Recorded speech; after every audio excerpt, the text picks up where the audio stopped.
सल्तनत उस्मानिया का आगाज एक छोटे कबीले से आलमी ताकत तक। कभी कभी तारीख के अजीम तरीन वाक़यात खामोशी से शुरू होते हैं। ना कोई बड़ी फौज, ना कोई अजीम सल्तनत, बस एक छोटा सा कबीला।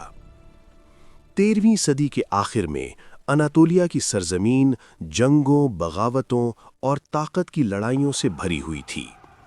अजीम सेल्जुक सल्तनत ऑफ रूम कमज़ोर हो चुकी थी और मशरिक से आने वाली मंगोल ताकत ने पूरे खित्ते को हिलाकर रख दिया था। इसी अफरा तफरी के दरमियान एक ऐसा नाम उभरने वाला था जो आने वाली सदियों तक तारीख पर हुकूमत करेगा। वो नाम था उस्मान वन, बाबे अव्वल, एक कबीले की कहानी। उस्मान की कहानी दरअसल उसके कबीले से शुरू होती है। ये कबीला था काई कबीला, जो ओगुस तुर्कों का एक बहादुर और जंगजू कबीला था। वस्ती एशिया से हिजरत करते हुए ये लोग अनातोलिया पहुंचे। इस कबीले के सरदार थे एर्तुगरुल। एर्तुगरुल एक दिलेर और समझदार रहनुमा थे। उन्होंने अपने कबीले को एक छोटे से सरहदी कस्बे सगूत में आबाद किया।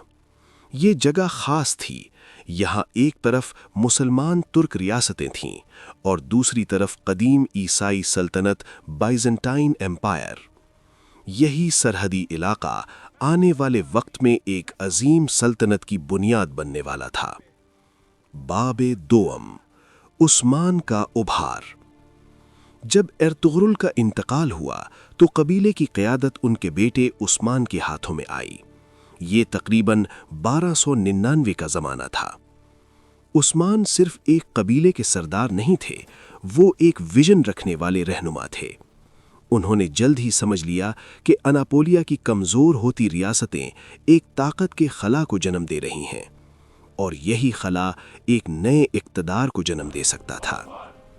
उस्मान ने सरहदी इलाकों के बहादुर जंगजुओं को अपने साथ मिलाना शुरू किया। ये जंगजू गाजी कहलाते थे। इनका मकसद सिर्फ ज़मीन हासिल करना नहीं था, बल्कि इस्लाम के दिफा और फैलाव के लिए लड़ना था। इसी जज्बे ने उस्मान की छोटी सी फौज को तेजी से बढ़ाना शुरू कर दिया। बाबे सोअम, उस्मान का ख्वाब। उस्मानी तारीख में एक मशहूर वाक़या बयान किया जाता है। कहा जाता है कि एक रात उस्मान अपने रूहानी मुर्शिद शेख अदीबाली के घर सो रहे थे। इसी रात उन्होंने एक अजीब ख्वाब देखा। उन्होंने देखा कि शेख अदीबाली के सीने से एक चांद निकलता है और आकर उस्मान के सीने में दाखिल हो जाता है। फिर उस्मान के जिस्म से एक अजीम दरख्त उगता है। वो दरख्त इतना बड़ा हो जाता है कि उसकी शाखें पूरी दुनिया को ढांप लेती हैं। जब उस्मान ने ये ख्वाब शेख अदीबाली को सुनाया तो उन्होंने मुस्कुराकर कहा, ये ख्वाब इस बात की निशानी है कि तुम्हारी नस्ल एक अजीम सल्तनत कायम करेगी। ये ख्वाब बाद में उस्मानियों के लिए एक अलामत बन गया। बाबे चहारम, पहली फुतूहात। उस्मान ने जल्द ही अपनी ताकत को आजमाइश में डालना शुरू किया। उन्होंने सरहदी बाइजेंटाइनी कलों पर हमले शुरू किए। उनकी फौज छोटी थी मगर जज्बा बहुत बड़ा था। एक एक करके छोटे कले और कस्बे उस्मान के कब्जे में आते गए। उस्मान की क़यादत की एक ख़ास बात यह थी कि वो मफतूहा इलाकों के लोगों के साथ इंसाफ और बर्दाश्त का रवैया रखते थे। इसी वजह से बहुत से मकामी लोग भी उस्मान के साथ शामिल होने लगे। यही हिकमत अमली उनकी ताकत को बढ़ाती चली गई। बाबे पंजुम, एक सल्तनत की बुनियाद। जल्द ही उस्मान की ताकत इतनी बढ़ गई कि उन्होंने खुद को सेल्जुक सल्तनत की कमज़ोर होती अथॉरिटी से आज़ाद कर लिया। इसी लम्हे एक नई रियासत वजूद में आई। ये रियासत बाद में कहलाई ऑटोमन एम्पायर, यानी उस्मान की सल्तनत। एक ऐसा नाम जो आने वाली 6 सदियों तक दुनिया की सबसे ताकतवर सल्तनतों में शुमार होने वाला था। बाबे शशम, उस्मान के बाद। उस्मान की जिंदगी में सल्तनत अभी इब्तदाई मरहले में थी, लेकिन उनके बाद आने वाले हुक्मरानों ने इस रियासत को तेजी से फैलाया। ان میں شامل تھے اور خان اور مراد ون۔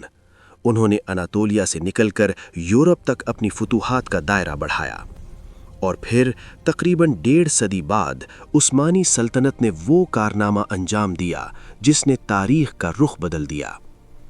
1453 میں سلطان محمد ون نے دنیا کے عظیم ترین شہر قسطنطنیہ کو فتح کر لیا۔ یہ واقعہ تاریخ میں جانا جاتا ہے فال آف کانسٹینٹینوپل۔ یہ سب کچھ ایک چھوٹے سے قبیلے سے شروع ہوا تھا، ایک سرحدی قصبے سے، ایک خواب سے اور ایک رہنما سے، عثمان بن ارطغرل۔ ان کے نام پر قائم ہونے والی سلطنت نے 3 براعظموں پر حکومت کی اور 600 سال تک دنیا کی تاریخ پر گہرا اثر چھوڑا۔ اور شاید یہی تاریخ کا سب سے بڑا سبق ہے کہ کبھی کبھی دنیا کی عظیم ترین سلطنتیں ایک چھوٹے سے خواب سے جنم لیتی ہیں۔